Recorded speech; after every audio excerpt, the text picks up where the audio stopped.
예, 수험생 여러분 안녕하십니까? 자, 우리 문제집 260페이지 35번 문제 한번 보도록 하겠습니다. 260페이지 35번 문제 보시면요. 소득세법상 양도소득의 양도 및 취득 시기에 관한 설명으로 틀린 것은 그랬습니다. 여러분, 우리 양도세, 양도 및 취득 시기요. 매매 같은 일반적 거래는 원칙 언제냐면 요거부터 한번 보고 갈까요? 양도세에서 양도 및 취득 시기에 매매 같은 일반적 거래는 일반적 거래의 경우에는 원칙적으로 대금 청산일이죠. 예, 대금 청산일. 대금 청산일이라는 것은 대금의 전부를 주고받은 날을 말합니다. 대금의 전부를 실제로 주고받은 날. 대금 청산일이에요. 근데 양도소득세에서는 하여튼 대금 청산일이지 계약서와는 관계없습니다. 계약상 잔금지급일이다 그러면 틀려요. 계약상 잔금지급일이 X입니다. 매매 같은 일반적 거래는 원칙 대금 청산일이 계약상 잔금지급일은 아닙니다. 취득세는 매매 같은 유상 승계시고 원칙 계약상 잔금지급일 명시한 데 따라 계약일로부터 60일 경과하는 날. 자, 국수공판법 객관적 취득은 사실상 잔금지급일. 이런 날 이전에 등기를 먼저 하면 등기를 이렇게 되잖아요. 취득세는 매매 같은 유상 승계시 원칙 계약상 잔금지급일인데 양도세는 계약서와 상관없습니다. 대금 청산일이고요. 근데 이 대금 청산일의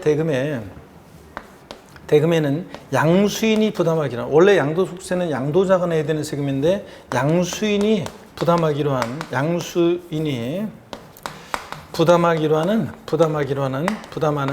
양도소득세나 그 부가세액은 제외합니다. 양도소득세요, 여러분. 대금 청산일의 대금에 양수인이 부담하기로 한 양도세까지 여기에 포함시켜서 청산됐을 때로 한다? 그럼 말이 안 되는 것이 보유기간이 판정이 돼야지 양도소득세가 계산되는 건데 보유기간 판정할 때 양도세를 포함시키면 말이 안 되잖아요. 그래서 대금 청산일의 대금에는 양수인이 부담하기로 하는 양도세나 부가세는 제외하고요. 원칙 대금 청산일인데 예외적으로 만약에 이 대금 청산일이 만약에 불분명하다, 대금 청산이 불분명하다 그러면 등기등록 접수일, 명의개설일을 이렇게 얘기합니다. 등기등록 접수일, 명의개설. 주식은 명의개설인데 우리 부동산 세법이니까 그냥 줄여서 등기접수일 이렇게 기억합니다. 대금 청산일이 불분명하면 등기등록 접수일, 명의개설인데 등기접수일 기억하시고요. 그 다음에 대금 청산일 전에 등기를 냈다 그러면 그 등기접수일입니다. 대금 청산 전에 등기하면 등기접수일. 이거를 기본으로 딱 알고요. 매매 같은 일반적 거래는 원칙 대금 청산일, 불분명하다 등기접수일, 대금 청산 전에 등기했다 등기접수일. 이렇게 딱 알고요. 그 예외적인 것들은 이제 우리가 문제를 통해서 설명을 드리겠습니다. 자, 일반적으로 1번 지문 봅니다. 일반적인 거래 양도 및 취득 시기는 원칙 언제라고요? 대금 청산일이요. 2번 대금 청산일 전에 등기를 했다면 언제입니까? 등기접수일입니다. 등기접수일.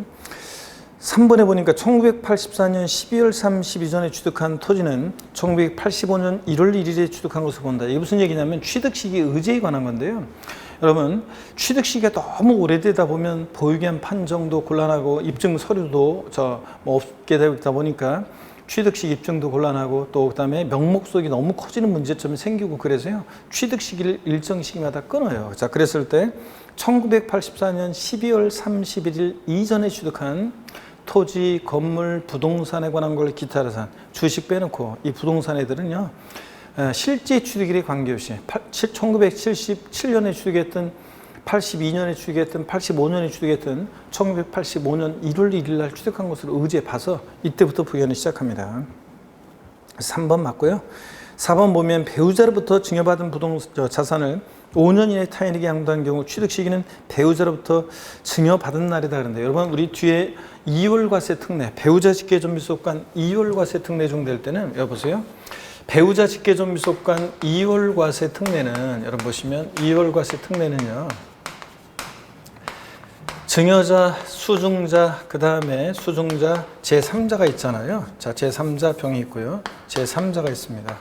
자, 그러면 증여자, 수증자 제3자일 때 이월과세 특례 배우자 직계존비로부터 증여받아서 몇 년 내요? 5년 내 양도한다. 자, 그러면 이월과세 특례는 납세무자는 누구냐면 수증자예요. 납세무자는 수증자인데 얘가 납세무자죠, 수증자가. 근데 양도소득세 계산 시에 취득가격이나 취득시기는 다 누굴 기준으로 판단해요? 증여자예요. 그래서 증여자가 취득한 때부터 양도일까지로 보유기간 계산합니다. 자, 그래서 증여받은 날로부터가 아니에요. 증여받은 날로부터가 아니라 당초 증여자가 취득한 날부터 양도일까지로 보유기간 계산합니다. 장특공제 적용시든 세율 적용시든 뭐 보유기간 양도민 취득식이 다 증여자가 취득한 날로부터 양도일까지로 합니다.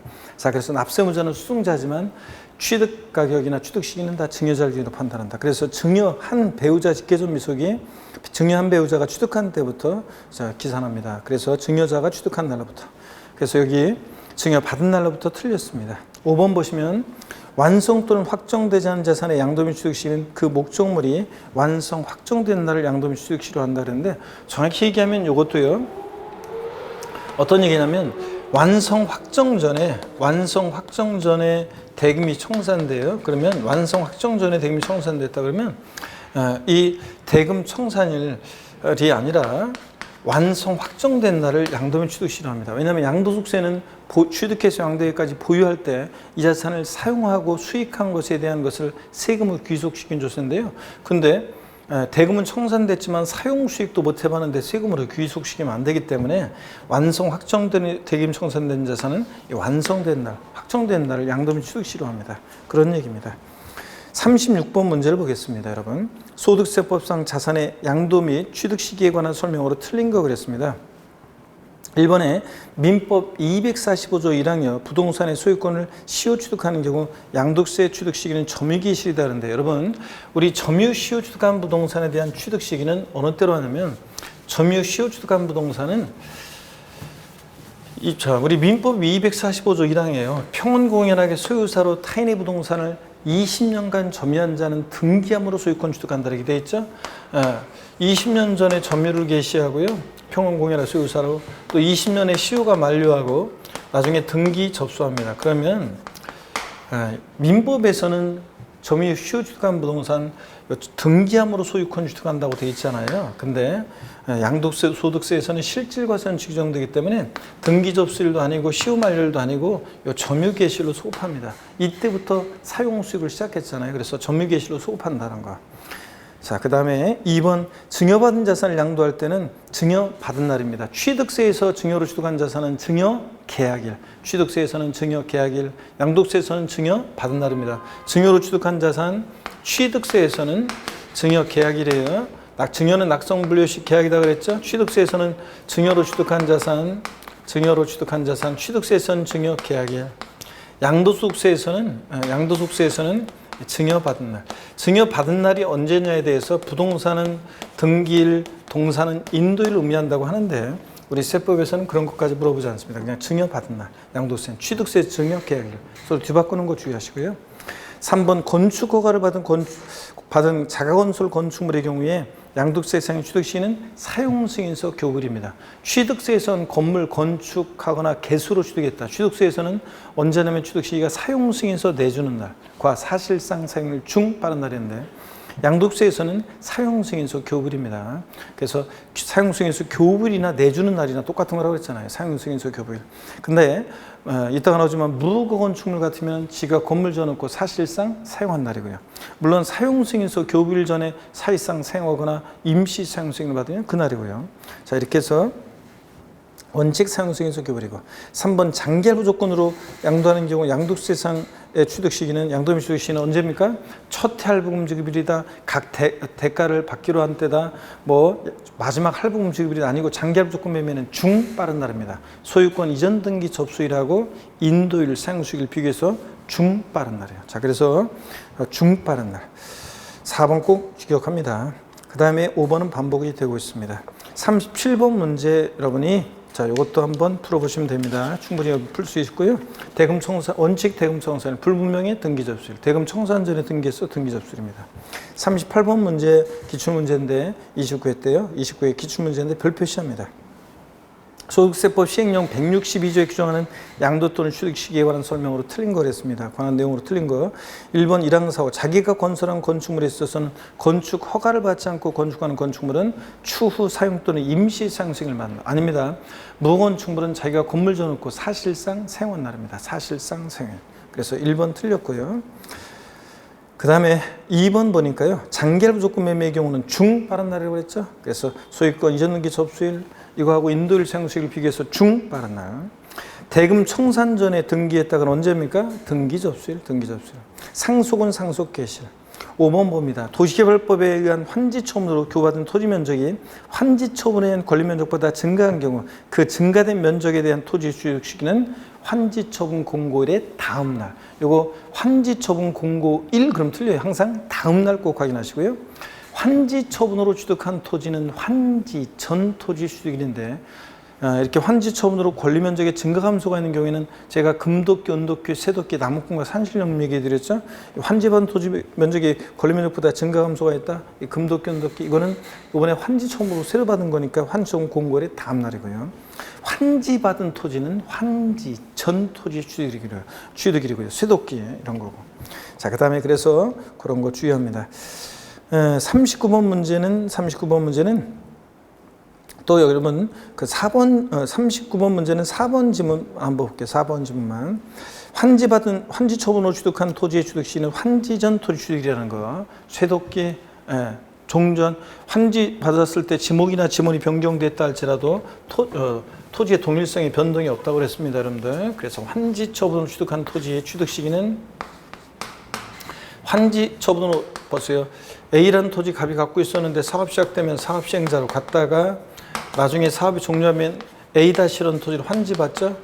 환지받은 토지의 취득 시기는 환지 전 토지 요 A 토지 종전 A 토지 환지 전 이 토지 취득 시기로 합니다. 지목이나 지번이 바뀌었다 할지라도 토지는 토지의 동일성의 변동이 없다고 봐요. 도끼자루 연못에 풍덩 받쳤다고 산신령님한테 돌려받았죠. 그랬을 때 좀 찌그러지고 이끼 묻었다 할지라도 도끼의 동일성의 변동이 없다고 봅니다. 그래서 환지받은 토지는 환지 전 토지 취득일. 근데 환지처분으로 권리면적의 증가 감소가 있는 경우에 이 비금친 부분은 환지처분으로 새로 받았으니까 환지처분 공고일의 다음 날 빠지면 틀리고요. 근데 시험에서는 환지처분으로 취득한 토지의 취득 시기는 환지처분 공고일의 다음 날이다. 이래도 틀려요. 환지받은 토지는 환지처분 공고일의 다음 날이 아니라 환지 전 토지 취득입니다. 요 환지받은 토지는 환지 전 토지 취득입니다. 그래서 환지처분 공고일이라고 바꿔내는 것도 주의하시고요. 그 다음에 4번 지문 뒤에 계속 봅니다. 권리면적이 증가한 경우 증가분에 대한 취득 시기는 환지에 대한 소유권 이전 등기 접수일이 취득 시기는 아니고 환지처분 공고일의 다음 날입니다. 그래서 4번 틀렸고요. 그 다음에 2번 지문 같은 거 한번 보시면 매매계약서에 기재된 잔금 약정일보다 앞당겨 받거나 늦게 받는 경우에 실제로 받은 날입니다. 이거 실제로 받은 날. 시험에서 하여튼 양도세는 계약서와 상관없는데 시험에서는 매매계약서에 의한 잔금지급 약정일보다 늦게 받는 경우에는 계약상 잔금지급 약정일이다. 이렇게 바꿀 수도 있습니다. 아니고 실제로 받은 날. 한번 눈여겨봐놓습니다. 나머지는 여러분들이 쭉 또 반복되니까 읽어보시고요. 264페이지 40번 문제 봅니다.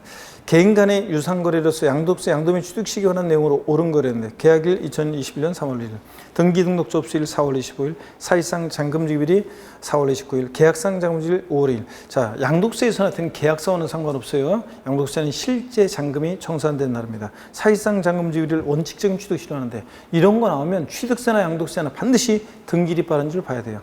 등기일이 4월 25일 더 빠르죠. 그러니까 대금 청산일 전에 등기했으니까 등기 접수일인 4월 25일이 취득시기가 됩니다. 항상 등기일이 빠른지 확인하셔야 돼요. 취득세, 양도세 전부 다 양도및 취득시기 사례 문제 나왔을 때는. 41번 문제는 여러분이 또 보시면 됩니다. 대금 청산일인데 불분명하면 언제다? 등기 접수일이겠죠? 여러분이 고르시면 되고요. 266페이지 42번 문제 보니까요. 소득세법상 자산의 양도차익을 계산함에 있어서 양도 및 취득시기에 관한 설명으로 옳은 거 그랬습니다. 1번에 부동산의 소유권이 타인에게 이전됐다가 법원의 무효 판결에서 당해자산의 소유권이 환원된 경우 그 자산에 대한 취득시는 원인무효로 판시받은 날 아닙니다. 그 자산 당초 취득입니다. 여러분 돌아온 싱글들한테 있잖아요. 여러분 돌아온 싱글들한테 여러분들 보면 이런 돌아온 싱글 얘기도 해드리고 그랬는데 갑과 을이 있습니다.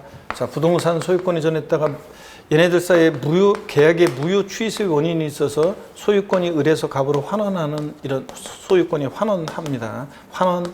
환원하는 이런 경우에 환원하는 경우에 여기서 을에서 갑으로의 무효 판결로 인한 소유권 환원은 양도에 해당하지 않고요. 근데 여기서 주인공은 지금 갑이에요. 갑이 무효 판결로 돌려받은 이 자산을 갖고 있다가 제3자한테 양도할 때요. 제3자에게 양도할 때 파는 날은 이번에 양도일인데 취득일을 어느 때로 할 것이냐. 법원의 확정 판결로, 보세요.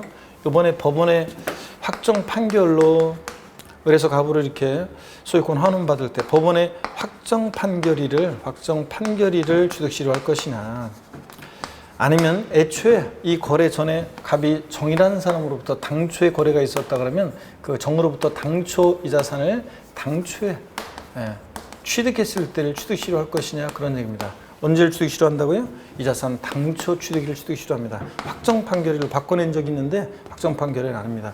그래서 무효 판결로 소유권 환원받아서 한 번 잘못 갔던 오유기 역사는 없는 거예요. 그래서 돌아온 싱글 한 번 잘못 갔던 오유기 역사 없는 거죠. 자, 그 얘기입니다. 그래서 요거 1번 지문이요. 그 자산 당초 취득입니다. 2번 잔금을 어음받은 경우에는 어음을 받은 날이 양도인 취득시이다. 어음은 백날 받기만 하면 뭐예요? 교부일 아니에요. 어음은 결제일이 잔금 청산일과 똑같은 거예요. 어음 결제가 돼야죠. 어음 결제일입니다. 받은 날 어음 교부일 아닙니다. 어음 결제일입니다. 그날이 잔금 청산이 되니까. 3번 20년간 소유사로 부동산을 점유하는 등기함으로 소유권 취득한 경우에 등기 접수의 취득시가 된다. 아니죠, 여러분들? 점유개시로 수급한다고 그랬습니다. 20년 전 점유개시로 수급합니다. 시효 만료일도 아니고 등기 접수일도 아닙니다. 4번 법원의 판결에서 이혼의 위자료를 토지로 대물 변제받은 경우 취득 시기는 위자료를 지급한 배우자의 당초 취득이 아니라 요거는 그 배우자로부터 내 명의로 등기한 날, 소유권 이전 등기 접수일입니다. 이것은 남편의 내 명의로 등기한 날, 등기 접수일입니다. 등기 접수일. 4번 같은 것도 하나 뭐 얘기 내용 알아둡니다. 등기 접수일입니다. 5번 공시법이나 법률에 따라 공익사업을 위해 수용되는 경우 대금 청산한 날, 수용 개시일, 등기 접수일 중 빠른 날. 수용은 여러분 3개가 나란히 나와야 돼요. 대금 청산일, 수용 개시일, 등기 접수일 중 빠른 날. 3개 나란히 나와야 되는데 예전에 사업인정고시 1 이렇게 나왔어요. 사업인정고시는 전혀 관계도 없고 하나만 나왔잖아요. 틀려요. 3개 나란히 나와서 수용은 중 빠른 날입니다. 다만 이것도 추가해서 알아두세요. 수용의 경우에 보상금이 공탁된 경우에는 토지 수용의 경우 소송으로 보상금이 공탁됐다 그러면 소유권 관련 소송 판결 확정일이에요. 자, 여기 원래 수용은 중 빠른 날인데 다만 소유권에 관한 소송으로 보상금이 공탁됐을 때는 공탁한 날이 아니라 소송 판결 확정일입니다. 토지 수용권자가 토지 수용 보상금을 주려고 그랬더니 공부상 소유자로 되는 사람은 어떤 사람은 소송 중이에요. 자기 거라고 서로 싸우고 있어요. 그럼 누구한테 보상금 줄 거예요? 보상금을 공탁했습니다. 그럴 때는 소유권 관련 소송 판결 확정일입니다.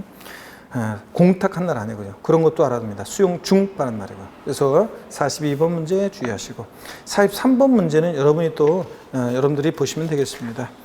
44번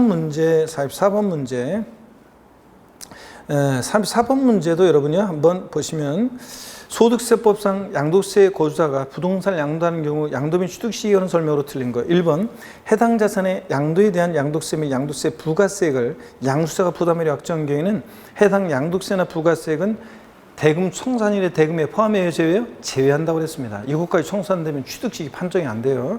제외한 대금 청산일로 한다. 그렇습니다. 대금 청산일의 대금에는 양수인이 부담하기로 한 양도세나 부가세액은 제외합니다. 2번 사인증여를 통해 부동산을 취득한 경우 상속개시된 날. 사인증여라는 것은 증여자가 사망했을 때 증여 효력이 발생해요. 그러니까 상속과 똑같이 상속개시.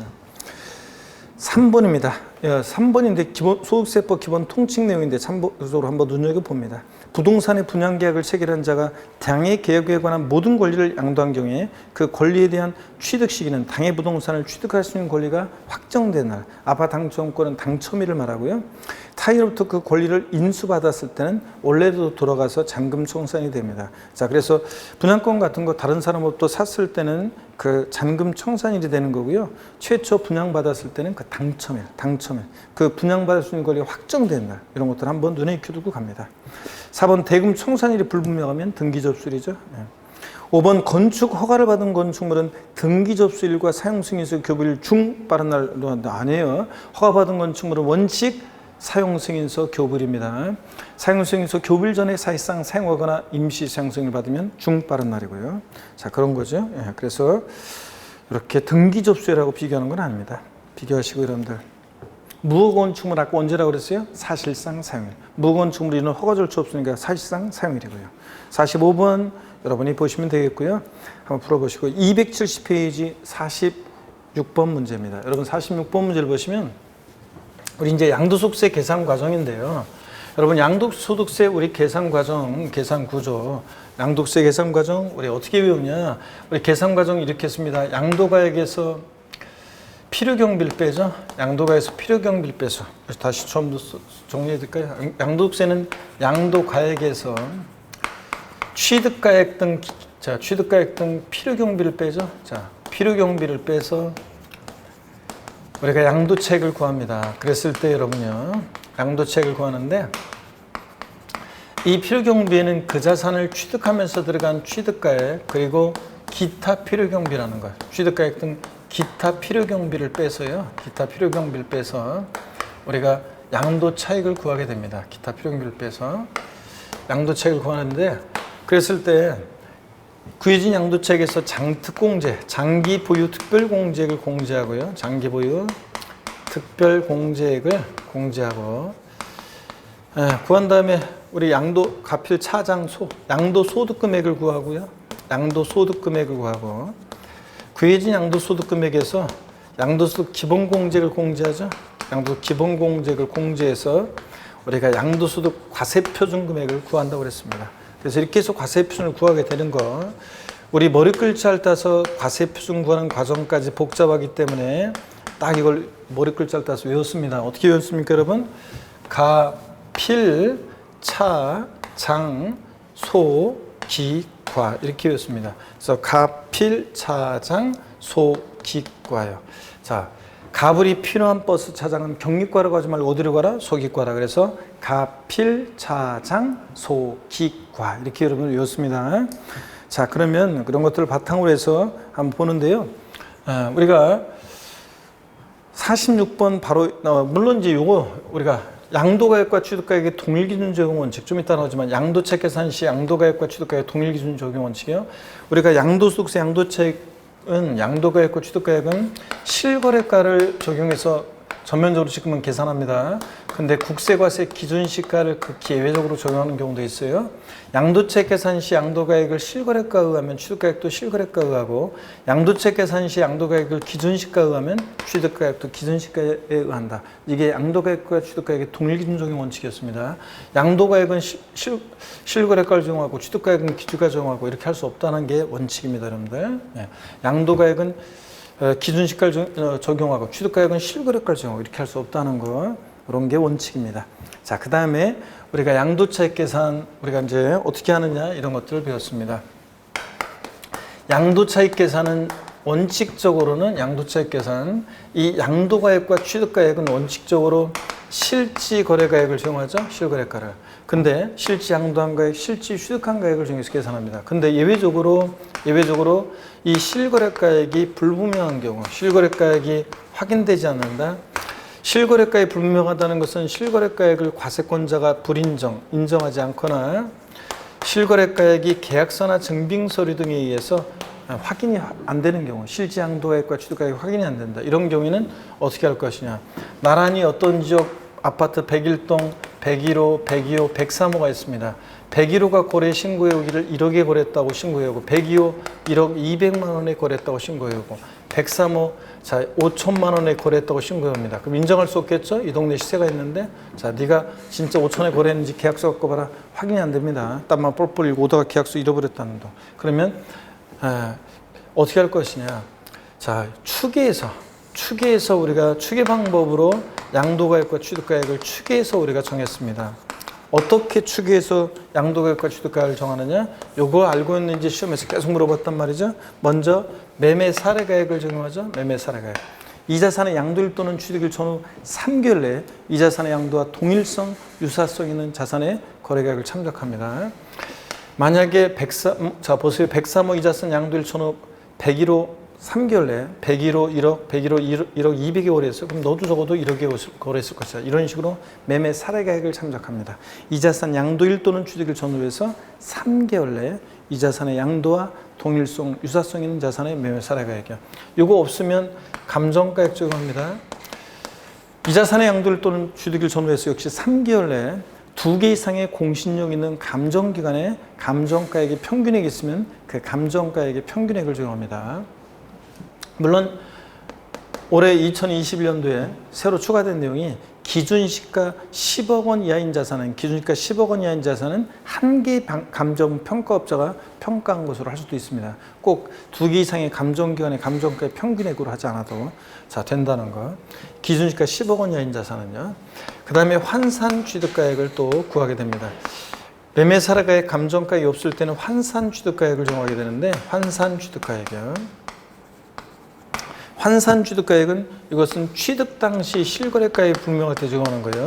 취득 당시 실지 거래가액 등이 불분명할 때 합니다. 지금은 여러분요, 최근에는 사실 지금은 계약서를 잃어버려서 취득가액을 모르겠다 이런 게 안 통하는 게, 지금은 다 실거래가를 신고해야 되고, 실거래가 신고한 것이 등기부에 등재도 되고, 국토교통부와 국세청에 실거래가 전산명이 딱 돼 있잖아요. 그러니까 계약서 잃어버려서 나 실지 양도한 가 취득한 가액 모르겠는데 이런 게 잘 안 통하는데, 1990년대 제가 부동산을 샀어요. 그 당시 나한테 판 사람은 기준시가과세 원칙이어서 그 사람은 기준시가의 양도세를 신고했고요. 저는 그 당시에 시가순액으로 취득세 신고하는 게 관행해서 취득세를 시가순액으로 신고했어요. 자, 근데 지금 계약서 잃어버렸어요. 실지거래가 확인이 안 되잖아. 이럴 때는 어떻게 할 거냐? 취득가액을 환산한 가격으로 하는데, 환산취득가액은 이렇게 구합니다. 환산취득가액은 이번에 파는 양도 당시의 실지거래가액이요. 양도당시 실지거래가액 없으면 매매사례가액 감정가액 적용합니다. 양도당시 실거래가액 곱하기 양도당시 기준시가분의 취득당시 기준시가를 곱해서 구해요. 이번에 파는 양도당시 실거래가액이 예를 들어서 3억, 양도당시 기준시가가 2억, 취득당시 기준시가가 예를 들어서 1억, 그러면 3억의 2분의 1이니까 환산취득가액은 1억 5천만 원 이렇게 구하는 거라고 했습니다. 또는 그 기회적으로 기준시가를 정하기도 합니다. 근데 양도가액 또는 취득가액이 확인되지 않을 때 매, 감, 환 또는 기준시가, 이거는 순차로 적용하고 법에 딱 순서가 정해져 있어요. 우리가 임의로 순서를 정할 수 없습니다. 근데 실제로적으로 납세무자가, 우리 같은 납세무자가 신고할 때는 매, 감, 환을 적용해요. 기준시가는 추계 결정할 때 사용하고, 환산취득가액 적용할 때 사용하고, 기준시가는 그 기회적입니다. 그래서 우리 같은 납세무자, 근데 공부하는 수험생일 때는 그냥 양도가액 또는 취득가액 불명하다 매감한 또는 기준시가고, 이건 뭉뚱그려서 양도가액 또는 취득가액 불명할 때고, 콕 집어서 시험에서, 여기 보세요. 콕 집어서 시험에서 추계 결정 경정 적용 어떻게 하느냐, 구체적으로요. 콕 집어서 양도가액이, 저거는 양도가액 또는 취득가액 불명할 때 매감한 또는 기준시가고, 이건 콕 집어서 양도가액이 불분명할 때 양도가액을 어떻게 추계 결정하냐고 물어보면 매감기입니다. 매매사례가액, 감정가액, 기준시가, 매감기를 순차로 적용합니다. 순서 바뀌면 틀리고요. 자, 적용 순서. 콕 집어서 취득가액이 불명할 때 취득가액은 어떻게 추계 결정 경정하냐고 물어보면 매감, 환, 기 순서로 추계 결정 경정합니다. 그래서 매매사례가액, 감정가액, 환산취득가액, 기준시가요. 그래서 시험에서 이거 알고는 여러 번 물어봤죠. 취득 당시 실거래가액이 확인되지 않는 경우에는 매매사례가액, 감정가액, 기준시가를 순서로 적용한다. 매감기? 아니에요. 매감한기지. 그 다음에 취득 당시 실거래가액이 확인되지 않는 경우에는 매매사례가액, 환산취득가액, 감정가액, 기준시가를 적용한다. 매환감기? 아닙니다. 매감한기지. 또 환산취득가액은 취득가액을 추계할 때 적용하는 것이지 양도가액을 추계할 때는 적용하지 않습니다. 근데 시험에서 환산취득가액은 양도가액을 추계할 때 적용하는 것이지 취득가액을 추계할 때 적용하는 것이 아니다. 이렇게 바꿔서 나온 적도 있고요. 꼭 여러분이 알아둡니다. 이거 알고 있는지 시험에서 여러 번 물어봤죠, 여러분들? 어느 내용들 알고 있는지? 그래서 270페이지 46번 문제를 보니까요. 소득세법상 양도책 계산 시 양도가액과 취득가액의 실지거래가액을 적용함에도 불구하고 취득가액의 실거래가액을 확인할 수 없는 경우에 적용할 수 있는 가액의 순서를 내놓은 것이다. 취득가액을 확인할 수 없대요. 취득가액의 실거래가액을. 취득당 실거래가를 분명하다. 어떻게 합니까? 매감한기. 자, 그래서 2번이 정답이 되겠습니다. 47번 문제는 별표시합니다. 소득세법상 부동산을 양도하여 양도책을 계산함에 있어서 양도 자산별 양도가액 및 취득가액의 계산 방법에 관한 설명으로 틀린 것은 그랬습니다. 1번에 양도 또는 취득 당시 실거래가의 확인을 위해서 필요한 장부, 매매계약서, 영수증 기타 증빙 서류가 없거나 그 중요한 부분이 미비된 경우에 뭐 한다고요? 추계 조사하여 경정할 수 있는 거죠.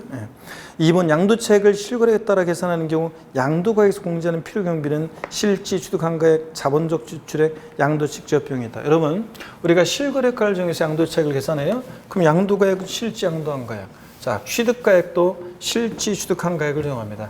취득가액을 실지 취득한가액을 정해요. 실지 취득한 가격을 적용하면 기타 필요경비는 자본적 지출액과 양도 직접비용 합계액이 기타 필요경비가 됩니다. 그래서 이 필요경비 항목이 어떤 게 포함하느냐 안 하느냐 이게 중요한 거고요. 또 그 다음에 3번입니다. 취득가액을 환산 취득가액으로 하는 경우로서 환산가액과 필요경비 계산 공제 합이 실제 지출된 자본적 지출액과 양도비용 합계액보다 큰 경우에는 실제 지출된 자본적 지출액과 양도비용 합계액을 필요경비로 할 수 있다. 아니에요. 둘 중 큰 거로 하니까 여기서는 환산 취득가액 플러스 필요경비 계산 공제 합계액이 더 크니까 그 금액으로 해야 됩니다. 여러분들 우리가 취득가액이 불분명하다 보세요.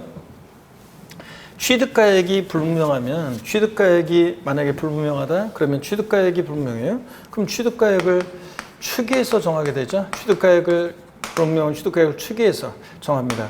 매, 감, 환, 기를 적용하는데 취득가액을 여러분 보세요. 취득가액을 추계해서 이렇게 정하게 되면 매매사락이나 감정가액이나 환산 취득가액을 적용하게 되면 기타 필요경비 일일이 들어간 경우 공제하지 않고 자산별로 일률적으로 우리가 필요경비 계산 공제액을 적용합니다. 그렇죠? 필요경비 계산 공제액을 적용하는데 그럴 때요. 필요경비 계산 공제액을 적용할 때 취득가액을 매매사례가액이나 감정가액으로 할 때는 기타 필요경비는 무조건 필요경비 계산 공제액 요거 371 요거 적용하고 끝납니다. 필요경비 계산 공제액을 적용합니다. 근데 문제는요. 취득가액을 매매사례가액이나 감정가액이 없어서 환산 취득가액으로 할 때는 이 환산 취득가액 플러스 필요경비 계산 공제액 요 합계액하고요. 실제 들어간 요 경우에 취득가액을 환산 취득가액으로 할 때만 요건 이렇게 선택할 수 있는 건데 이럴 때만 자본적 지출액 양도비용 합계액하고 비교해서 이 자본적 지출액 양도비용 합계액이 이 환산 취득가액 플러스 필요경비 계산 공제 합계액보다 더 크면 이 금액으로 할 수 있다 되어 있어요. 지금 근데 이 문제에서는 환산 취득가액 플러스 필요경비 계산 공제 합계액이 이거보다 더 큰데도 이거로 할 수 있다는 거 틀렸잖아요. 둘 중 큰 거로 합니다. 양도책을 최소화하기 위해서는. 자, 그런데 이렇게 선택할 수 있는 것은 취득가액을 환산 취득가액으로 할 때만 그런 거지 매매사례가액이나 감정가액으로 할 때는 그냥 매매사례가액 하고 그 다음에 여기 기타 필요경비는 필요경비 계산 공제액을 하고 끝납니다. 여러분들 자 이거 주의하시고요. 자 그래서 3번 틀렸습니다. 둘 중 큰 거로 합니다. 여기서는 환산 취득가액 플러스 필요경비 계산 공제 합계액이 더 크니까 그거로 합니다.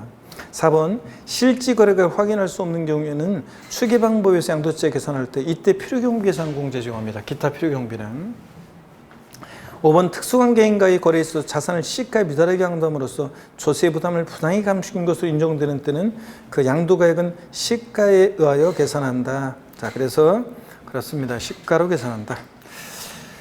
272페이지 48번 문제도 별표시입니다. 자, 여기부터 이제 보시면 실거래가를 정해서 이번에는요 취득가액이 확인이 돼요. 취득가액이 확인이 되면 실지 취득한 가액을 적용하고 그때는 기타 필요경비는 자본적 지출액과 양도비용 합계액입니다. 그럴 때 실거래가를 정해서 양도세 계산할 때 어떤 게 취득가액이고 자본적 지출액이고 양도비용인지 실거래가에 필요경비에 포함하는 거 안 하는 거 이게 이제 중요합니다. 그래서 여러분들이 잘 보셔야 되겠습니다. 그래서 48번 문제 거기에 필요경비 항목에 포함하는 거 안 하는 거 이 표에다가 역시 별표시를 하고 여러분들이 포함하는 거 포함하지 않는 것을 쭉 읽으면서 여러분들이 이것을 정확하게 구별할 수 있어야 됩니다. 여러분 자 그래서 요 내용요 구별할 수 있어야 되는데 48번 별표시 하시고요. 자 시간이 조금 다 돼가지고 제가 촬영 시간이 돼가지고 일단은 실거래가를 중에서 양도책 계산하는 거 이런 것들 또 다음 주에 또 장특공제 기본제 이런 것들을 또 보도록 하겠습니다. 여러분 이렇게 해서요 오늘 자 이런 정도까지만 하도록 하겠습니다. 여러분 고맙습니다. 하여튼 힘내시고 계속 문제 풀이 조금 늦어지고 있지만 여러분들이 인내심을 갖고 보시면 되겠습니다. 자 그럼 여기서 하여튼 힘내시고 다음 시간에 또 기회가 뵙겠습니다.